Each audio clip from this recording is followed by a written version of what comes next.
Hey random viewer, my name is John Green and I got a Kitbash figure update for y'all.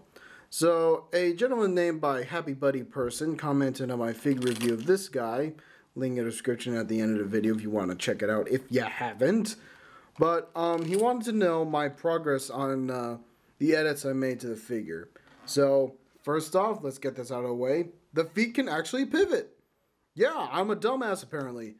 So in my figure review, I mentioned that this figure has no ankle pivot to speak of, but after I unpegged the foot, I realized something, that there actually is a ankle pivot on this thing.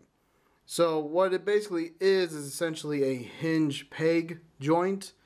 So here's the hinge, and then the rotation was from this point of the peg, but what I didn't see was the pivot that you could actually do right here, as you can see. The problem is I thought it wouldn't work because of the sculpt of the boot right here, as you can see.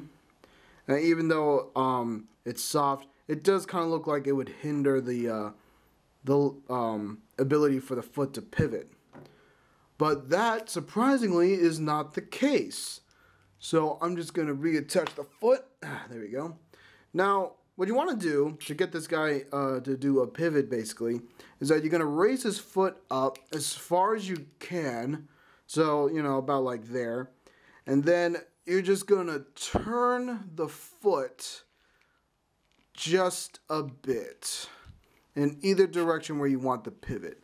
And then there you go. There's the pivot. So I clearly did not mess around with this figure enough to tell that he has an ankle pivot. You'd think because of the sculpt of the end of the boot here that it would prevent it. But no, as mentioned before, the end of the boot here is actually a softer plastic material. So it actually does not get in the way. It allows for a pivot.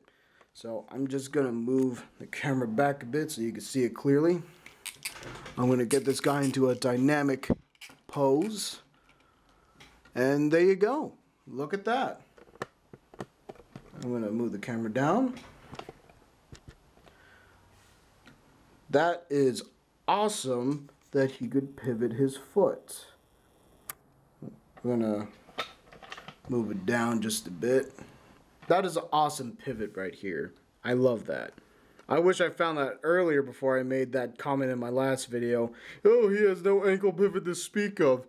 Well, pass me. You forgot to check if he actually does. But, excuse me, I had a mental breakdown there. But yeah, he has ankle pivot. So, do not destroy the ankle or foot of your Doom figures, guys.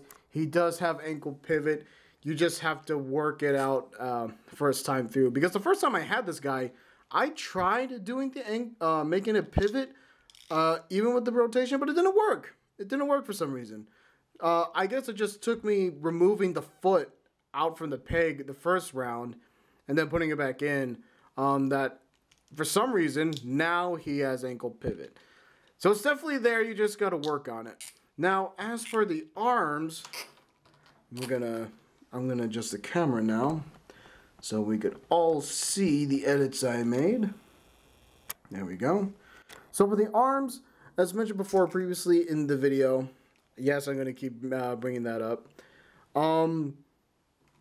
His arms could only move about this high. That's like barely up. So what I did, I'm gonna remove the shoulder pad here. So what I did, I essentially just did the hot water method. That basically is exactly what it sounds like. Some methods of removing limbs for figures. There's the heat gun method. The what the hell do those things women use? Hair dryer? Yeah, hair dryer method, which is basically the same thing as a heat gun. I don't have any of those things. So what I did is that I did the hot water method. So what I did is that I got some hot water, put it into a large cup, position the figure in a way that only the arm will go in. I try not to like dip the whole figure into hot water because for some cases it can actually damage the sturdiness of the joints or even chip the paint a little. I learned that the hard way with my Patriot custom. So, yeah. Fortunately, it's fine. I just had to do some dry brushing on the forearms. Anyway, that's for a different figure. This figure, on the other hand, once I usually wait 3 to 4 minutes for it to to keep it in the hot water. After 4 minutes, I just pop that thing clean off because it makes the plastic soft and squishy. Easy to remove the limbs, especially for when it's like a solid peg joint connection. So once that arm was off, I just took my my Dremel. I took my Dremel and I cut the shoulder part right here. I was going to originally cut a lot more, but I didn't want to break the sculpt when I attached the shoulder pad back on. So I just kept that much. Even with, this minor cut, now his arm can move higher. That's exactly what I want. Because now, these are actually have a possible function with the Poseability. As opposed to just his arm moving this high up barely and having the shoulder pad move like that. Like exactly in the same length that I want the arm. So now they could coincide with one another in terms of Poseability. I did the same thing on the other side, of course, because, both arms were at, not a high enough wingspan. So, for this side, though, I feel like it just could be my eyes, but, let's do a comparison here. I feel like it didn't cut enough off the top here. So, you can see there's this round edge at the top here.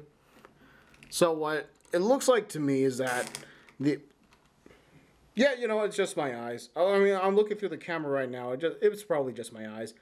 But in person, it seems like this arm is lower than this arm still. It could just be me. But yeah. So again, just to clarify, the feet, completely fine. There is Poseability in this guy. I'm happy I found that. But yeah, for the arms, though, definitely you want to make some edits if you want to get this guy in a higher range of wingspan for his arms. So I'm going to attach those back on. And here is another tip for you guys who own a Doom Eternal figure. If you get your figure out of the box like me, and you find that the shoulder-mounted napalm launcher is loose at the touch, like even just smidge touch and it'll just fall down. I had that on my figure. I didn't mention it in the figure review because it was an easy fix. But what you want to do is that you want to unpeg the shoulder mounted napalm launcher out of the peg here. Then take like the smallest dab of super glue and just smear it on the peg. Leave it alone for usually 15 to 30 minutes. I wait an hour just so it could really solidify, and then just put the peg back on. Because now it's incredibly sturdy. Very sturdy. It keeps its pose. It's not wobbling in any... Okay, well, that's way to prove me wrong. It's not wobbling to the point where it's impossible to pose, is what I mean. So, yeah.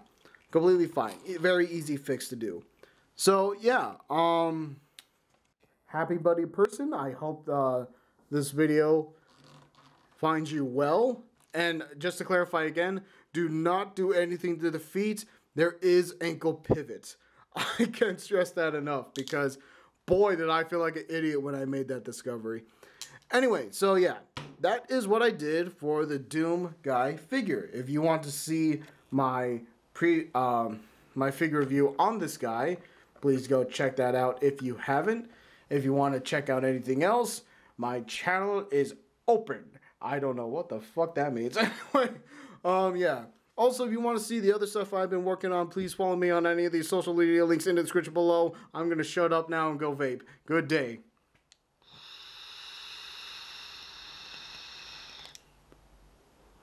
Oh, that's good weed.